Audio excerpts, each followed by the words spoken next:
G'day, I'm Shane Webcke, Workplace Health and Safety Ambassador for Queensland. I'm with Byron Wolff from Thompson Longhorn. How are you, mate? Good, thank you. Good to see you. Typically, and obviously it's a dangerous undertaking working stock, particularly cattle through yards. Sure. What type of injuries do people generally get in that instance? We see a lot of simple injuries to begin with, things like finger injuries, hand injuries, but then it can escalate to much more serious crush injuries, broken legs.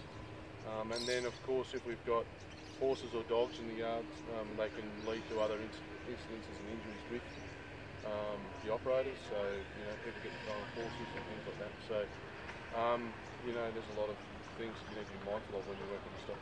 Well, it then stands to reason, and obviously what you guys do is build and design and fabricate cattle yards. It must be an important thing to get that design right so that you can minimise at least the occurrence of those injuries.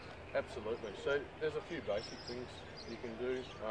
Obviously, good animal flow, making sure that animals are threatened as least as possible. We try to look at design so that we kind of invite stock flow rather than force or push animals, and making sure that where possible we can separate humans and animals where practical.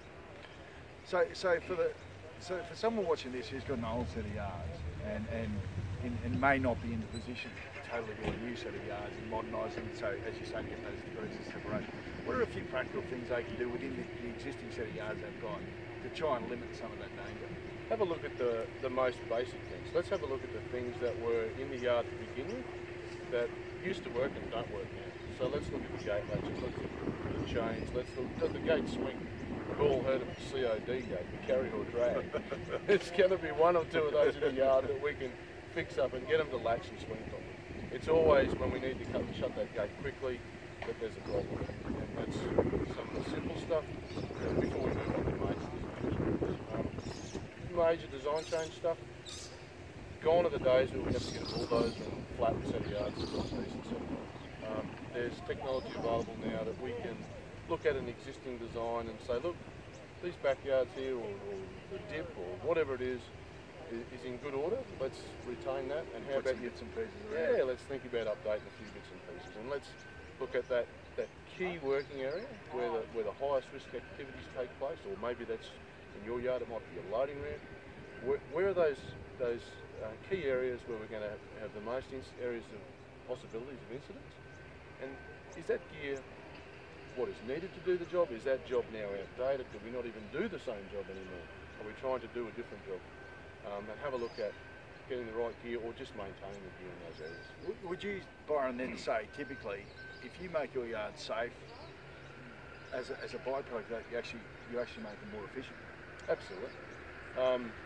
So you'll get the job done with less people in less time. And the other thing that we find more and more, especially in producer type scenarios, is that there's just mum and dad in the yard, and the kids may have left, gone away, whatever. And more we hear, look, I'm not as fast as I used to be, and I'd really like mum to come home at night with me. For sure. So we need to make sure that it's as simple as safe. Absolutely. Thank you very much, Byron. No worries. Thanks.